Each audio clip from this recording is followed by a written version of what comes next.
Hey guys, what's up? It's Josh from the Island Conquerors TCG bringing you the first video for my channel.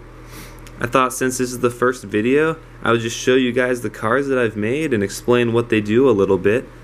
I'm not going to explain them in great detail because I'll have a video that details the rules later. But for now, I thought that would be a good way to start off the channel. If you guys like it, don't forget to hit that like button, and if you really like it, don't forget to subscribe or leave a comment as to what you'd like to see. Appreciate it, you guys. So with that, we'll launch right into checking out these cards. So for my game, I've created 18 cards. I got 18 cards here to show you guys. I've have the ideas and the designs for about 95 cards so far. I'm hoping to make 300 for the first set, which will provide a good base of cards for the game. We'll see how that goes. That's a big project, but that's the goal at this point. So what I'm going to do is I'm going to start with the commons. There's 5 rarities. I'll start with the commons and I'll move all the way to the legendaries at the end. And I'll just to kind of explain what the cards are, what they do, and we'll just go from there. So the first card I have here is Summon Pike. You can see here I've done all the art myself and I've created the templates myself as well. So these cards are all mine. So Summon Pike is a common. You can tell it's common by the black border around the art. It costs 2 coins to play. All the cards in my game, regardless of affiliation or anything like that, they all cost the same currency, so it's easy to build a deck out of any of the cards you choose. The text on it reads, target creature you own gets 2 additional AP or attack points until the end of your turn that this was cast, and then you discard. So that symbol there is the first set symbol. The set's called Alarixa. The gray bar shows that it is of the city affiliation, and the yellow bar shows that it can be cast on either your turn or your opponent's turn. And the dash in the middle says that it's a spell. Next I got the Shoreline Brigand, another common. This guy costs 3, and that 1 in the middle means that your opponent gets 1 point if this card is killed. The text reads, Shoreline Brigand gets an additional 1 HP until the end of your turn when it is attacking an ice creature. The yellow bar on top means that it is a plains affiliation. The black bar means that it's a creature. These dots over here are its attack and defense. The 4 in the red dot equals its attack stat, so it has 4 attack, and the 3 in the blue circle means that it has 3 defense. This 2-letter code over here is the faction it belongs to, which in this case is the Bandit faction. So that's Shoreline Brigand. Next card I have is Wooden Parapet. It's a 2-cost card. Your opponent gets 1 point for killing it. It's also a common. It reads, when this enters play, bombard 1. Bombard is the ability for the city, so the gray, just like you saw on Summon Pike. It's a creature. It has 0 attack stat, but has 10 defense, so it's just a wall. It belongs to the Knights affiliation. Bombard means that the number that's listed afterwards, so in this case 1, you deal that much damage to target creature. So when this enters play, you get to deal 1 damage to target creature. We're now going to move into the uncommons. First uncommon I have for you guys is called Bribery. It costs 2.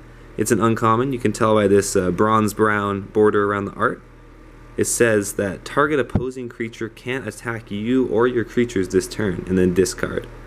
It's of the Plains affiliation, and the red bar means that it can only be played on your opponent's turn, and the black dot means that it's an action card as opposed to a spell. Next, we have this cycle that is 1 for each of the 4 elemental types in the game. It's the weather cycle, I'm calling it for now. That's a work in progress name. But first we have Blizzard. Blizzard's a 1 cost. The next time an ice creature comes into play under your control, freeze 1 and discard. It's got that blue bar on top, means that it's an ice card, and the green at the bottom means it can only be played on your turn. The dot, like you'll remember in the last card, means that it's an action. I'll explain these rules like freeze and the others that you'll see soon in another video, but for now you can just see that it does freeze 1. Next is Eclipse. It also costs 1, and the next time a Plains creature comes into play under your control, it gets Shadow 1 until the end of your turn, and then you discard it. It's of the Plains affiliation, and it can also only be played on your turn, and it's an action. You'll see that this one and the one after, everything in the weather cycle are all actions that can only be played on your turn, so I'll just skip over that.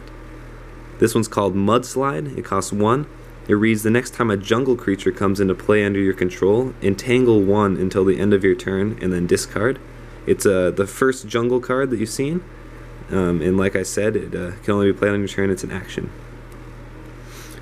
This one's called Thunderstorm. It costs 1. It reads, the next time a city creature comes into play under your control, bombard 1, you know what bombard is, and then discard, and it's a city creature. Or a city action, sorry. Now we'll get into the uncommon creatures. So this one's called Stone Parapet. As you'll remember, Wooden Parapet. This is just the big brother version to that. It costs 4 to play, and since it's an uncommon, your opponents get 2 points if this is destroyed. When it enters play, you bombard 1, just like Wooden Parapet. It's also a city affiliation with a knight faction. The difference here is that it has 17 health, still does 0 damage, but as opposed to the 10 that Wooden Parapet does. Next creature is Lurking Assassin. It costs 3 coins to play. Your opponents get 2 points for killing it. Its text box just reads Shadow 2, which I'll explain in another video, so if you guys are interested in seeing what those mean, come watch the video that explains the special rules and some of the other mechanics in the game. It does 5 damage, but only has 2 health. It's a Plains creature, and it belongs to the Bandit faction. We're now going to move into the rares. The rares are designated by this silver gray border around the art. This one's called Camouflage. It costs 4 coins to play. It reads, until the end of the turn this was cast, Plains resources become bandits with AP, attack points, and HP, health points, of 1, and then you discard this card. It's of the Plains affiliation, and it can be played on either your turn or your opponent's turn, and it is an action card, as designated by the dot. Resource cards I'll explain a little later when I show you a few of them, but they're essentially another way to get coins in the game. The next rare is called Deja Vu. It costs 3 coins to play. The next time one of your creatures enters play, if it activates an ability, activate it again and then discard. The gray means that it is of the city affiliation, and the green bar at the bottom means it can only be played on your turn, and it's an action card. So the only rare creature I have printed out so far is Jiral's Great Ram. It costs 6 to play, and your opponents get 3 points if it is killed. When this attacks cards that have 0 attack points, it gets an additional 7 attack points until the end of your turn. And it already has 5 AP and 8 HP. So that can make it really powerful if it's attacking cards that have 0 attack points. It's a Plains creature, and it belongs to the Bandit affiliation. So now we're going to move into some of the ridiculously hard to find cards in the game. So this is of the epic rarity. You can tell by the gold border around the art there. This is called Conflagration Archer. It costs 4 to play, and your opponent gets 4 points if it's killed. Whenever Conflagration Archer attacks, bombard 1. It does 7 damage and has 5 health. It's a city creature that belongs to the Knights faction. Powerful card.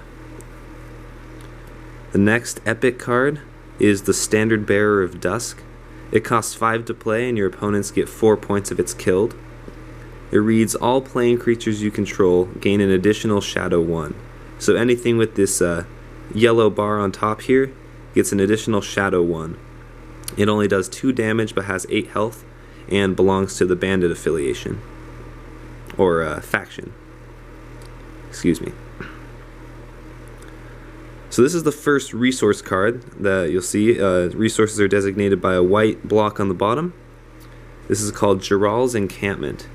It costs 3 coins to play, and it's an epic. Its text box reads Production 1-2. So I'll explain that in the mechanics video, but basically it means that you get you can get 1 coin every 2 turns. Destroy this card at any time. If you do, all of your plains creatures get Shadow 1 until the end of your turn. So resources can give you bonuses if they're destroyed, or give you bonuses for pain, different things. Resources are just a nice way to get extra coins in the game. Now we're going to move on to the rarest cards in the whole game. There will only be 8 in the first set of 300 cards, and they're called legendary rarities. The first is called Library of War. It costs 3. It's also a resource card that belongs to the city affiliation. It reads production 1/1, which means that you get 1 coin every turn, which is really nice to get that extra coin. It reads, you may pay 3 at any time. If you do, all city creatures you own get an additional 2 attack points until the end of your turn. So that ability is very powerful, teaching all of your creatures how to attack better by giving it an extra 2 attack points. That can be a really good way to end games or take out a lot of your opponent's creatures quickly. And the last card for today's video is Geralt himself. You may remember Geralt's Great Ram and Geralt's Encampment. This is the man himself, Geralt Swiftblade. Geralt's a creature, however, he has this blue bar at the bottom as opposed to the black one that creatures have because he's what is called an exceptional creature. These will be all the ones that have specific names, like Geralt Swiftblade in this case. He costs 5 coins to play, and your opponents get 5 points if he's killed. His text box reads, other bandits you own get 1 additional attack point, and he has Shadow 2. He deals 10 damage and has 6 health, and he's of the Plains affiliation and belongs to the Bandits faction. Alright guys, that's all I've got for you guys today. This is my work in progress TCG. If you like what you saw today, please don't forget to like, comment, subscribe, and we'll be making more videos here soon. I'll be explaining some of the rules, explaining how to play the game, and of course as I make cards I'll show you those. I'll have a few unboxings, and I'll just be explaining how my TCG will work. So thanks guys for watching, and I hope you guys have a great day. See ya!